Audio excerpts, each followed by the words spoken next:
Guys, so I'm coming to you today a little bit unplanned because sometimes I think it's more important to be in the moment when you discuss something rather than have it planned out.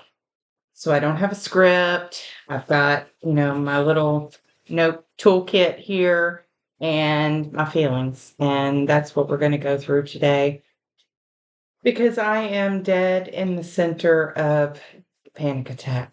And if you've had one, you know what it feels like.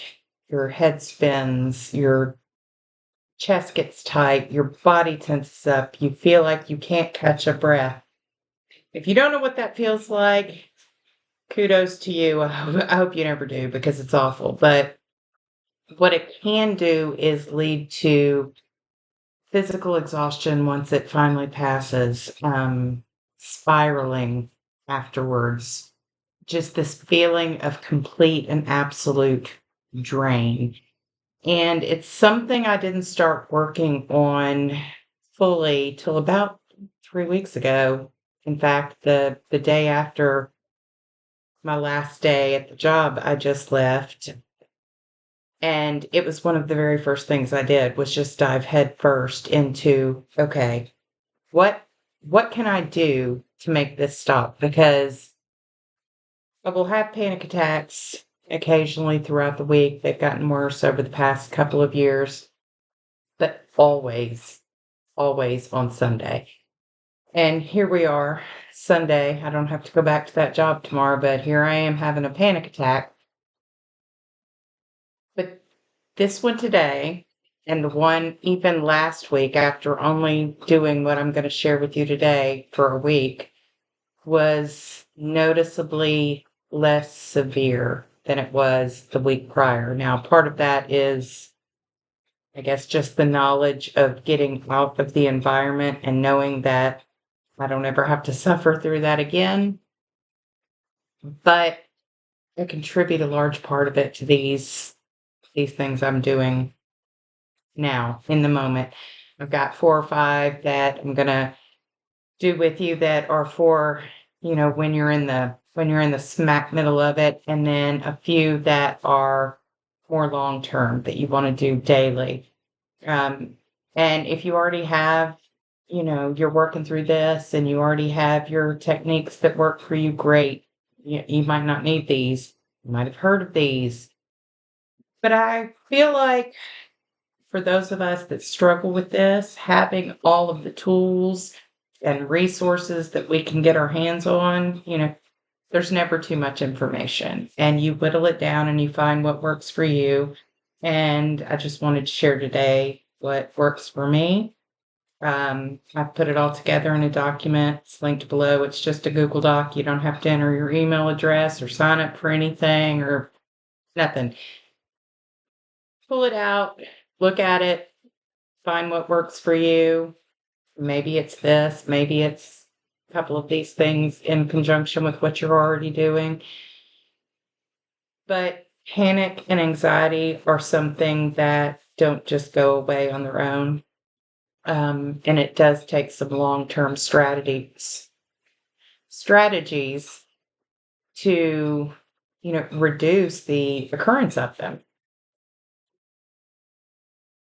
So I'll get into first the ones that I have done, and I did them all just before I started this, just so I could speak because the pressure in my chest was so tight that I couldn't even speak. Um, and bear with me because again, not scripted here, and we all know I love my scripts, but I do have my notes. So first thing I do is the 4-3-2-1 grounding technique.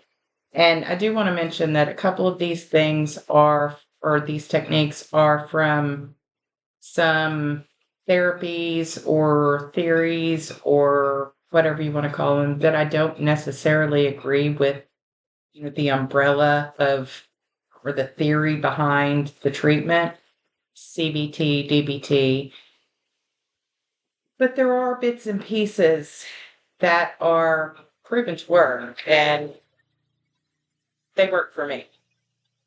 So we're going to start with CBT and sensory integration theory. And this is the 5, 4, 3, 2, 1 grounding technique. And what you do here is 5 things you can see. You name them. I see my microphone. I see my phone. I see my pen. I see my paper. I see my computer. Those are all real, right? Those are tangible things that are real, not the panic that isn't real. 4 things you can feel: shirt, blanket, hair, chair. I can feel all those things. They're real. 3 things you can hear. I can hear the cars whirring by, and you might be able to as well. I can hear the birds chirping outside. I can hear the ceiling fan whirring. I struggle with that word, whirring. 2 things you can smell. You can smell the fresh spring air. You can smell a candle I've got burning across the room. And then 1 thing you can taste. And this could be something as simple as your own spit, your tongue, whatever. I'm going to take a drink of Coke here. It's Coke time. And so what this does, it just pulls awareness into your body, away from the what ifs, right? The next one we're going to cover is the physiological sigh. So on this one, you want to inhale deeply through your nose, about a second short inhale right after that, and then exhale slowly through your mouth. And then you're going to repeat that 2 or 3 times. So it's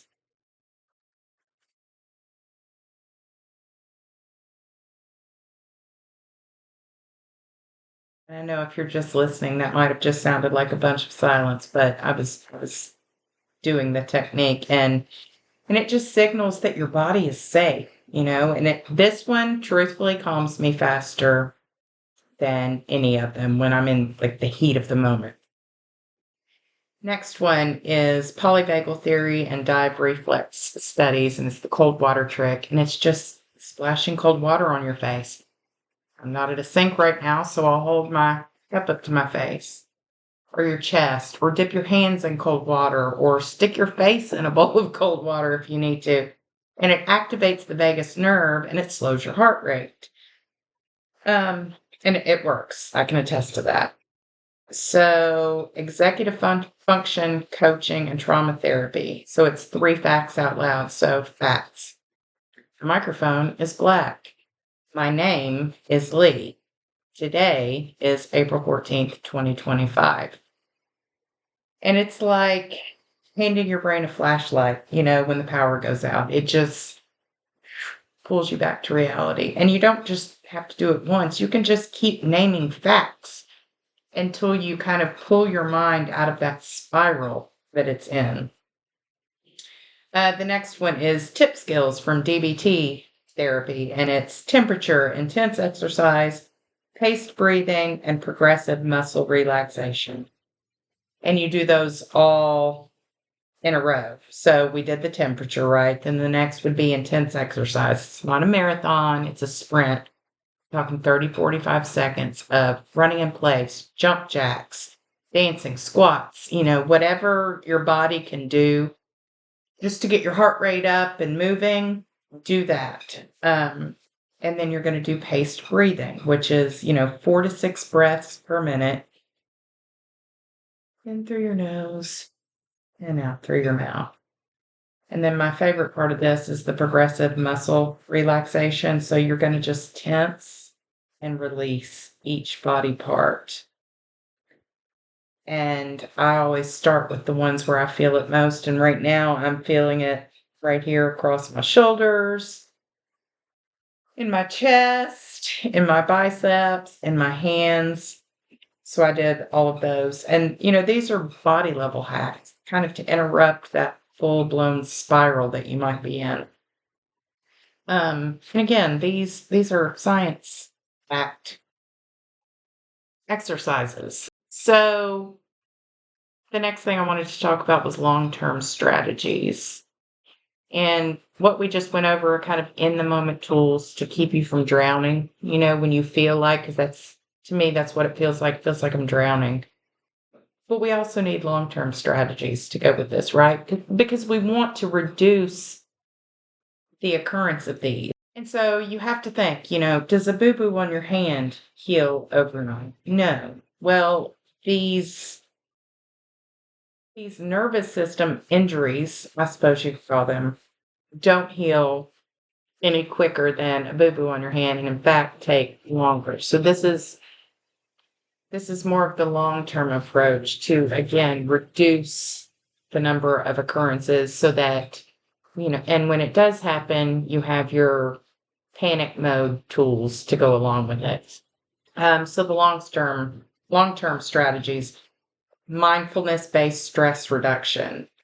And it's just 10 minutes a day is where you start. I started out with 10, I'm up to 20, and it's just being in your body, right? Recognizing where you're feeling the tension, where you're feeling the pressure, where you're feeling the stress, where you're feeling the anxiety, that even if you're not in a full-blown panic attack, is still there. So you can use apps like Insight Timer or Simple Breath and body awareness. And it's what it does is it shrinks the amygdala and builds emotional regulation over time. The second one is cognitive reframing. This is another one from CBT, which I'm not a huge fan of, but it kind of ties into some of the immediate things we did. But I use it more long term. Like if I feel the anxiety starting to build, I'll do this, but I also do it daily. These are my daily practices in this long term section. And so, you just ask yourself, is this 100% true? Whatever it is you're thinking or worried about. What else might be true? What's an alternative for it? If I'm worried that an event is going to go one way and it's usually in a bad way, I reframe it in my head. Well, what if it went this way? And it might be equally bad, but it's still different. It just makes you look at things from different angles. And then the last part of this is, what would I say to a friend if they said this to me? What advice would I give them? And it's not fake positivity, it's emotional logic, right? It's retraining your brain to think from different angles and to not always immediately go into the black hole of death. The next one, art and movement. This is where my heart and soul is. And scribble, dance, doodle, stomp, shake, anything that lets energy move through your body rather than just sit where it's weighing you down. Polyvagal informed tools, humming, rocking, weighted blankets, self hugs, bilateral tapping. I'm fortunate enough that one of my stems kind of falls into this, and it's not necessarily tapping, but I have this thing that I do with my fingers that ties into another mental stem. And so I do this regularly, even when I'm not thinking about it.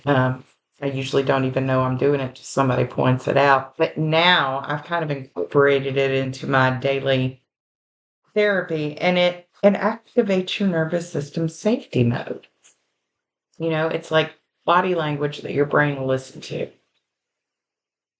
And then two more, interoception awareness. So it's asking yourself, and again, do this daily so that you understand how your body is feeling at different points throughout the day.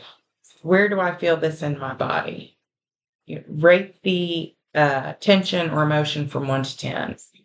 And then use a body map or emotion wheel. I have a body map, and I just go through and I use one body form for the whole week and just label the days. And then you can look back on it for the week prior and see any kind of patterns. Okay, well, at this time of day, I was feeling this way. What was going on? And it really helps you pinpoint, maybe some specific areas that your anxiety is coming from that you need to address separately. And then predictability and visual anchors. So use planners. I'm a planner junkie, you guys, and I put down every single task that I need to do from even I have my water scheduled. We talked about my drink routine. I have my water scheduled now. And I don't necessarily use it as, hard and fast and rigid and we've got to do this. But what it does for me is I use it sort of as a backup plan. Like when everything else is failing, I know I've got this safety net right here, right? That's going to pull me out of whatever hole I'm in. And it's like a pre prepared checklist of what I really need to be focusing on rather than this spiral that I'm in. So again, I will link all of these below. I have it together in a document. I even have a little card in there that, you can print out and put in your wallet, put on your desk or whatever, just as reminders for these when you're in the moment. Because sometimes when we're in full blown panic mode, if we're not used to doing these certain things, whatever is in our toolkit, we need reminders, right? So I'm to the point where now I know I do this and then I do this and I do this. But until you get there, it's nice to have the reminders. But I wanted to kind of address, a little bit of the shame about it. I constantly have this one particular person's voice in my head. Well, why are you worried about that? Well, I'd quit worrying about that. You shouldn't feel that way. You shouldn't feel that way. I wish I was like that, and I beat myself up because I'm not, but I don't feel embarrassed about it anymore because it's my body's reaction to trauma. It's my body telling me that something's wrong. I'm not just making it up. Feel it in my body, so I know it's real. The anxiety is real. What the anxiety is about, probably not real. And that's what I want to get past. I don't want to spend the next year feeling like this on Sundays. I want to enjoy my Sundays. That's what Sundays are supposed to be for, right? So another thing I'm going to add to my toolkit is no more planning to do podcasts on Sundays until I've worked through this and gotten my nervous system back into, out of this fight or flight mode, because my brain can know that it's not real, but my nervous system and my body hasn't caught up yet. So please grab your panic reset toolkit down in the comments. Share this with somebody if they're struggling. Add it to your arsenal. Let me know in the comments or on any other social media platform what works for you.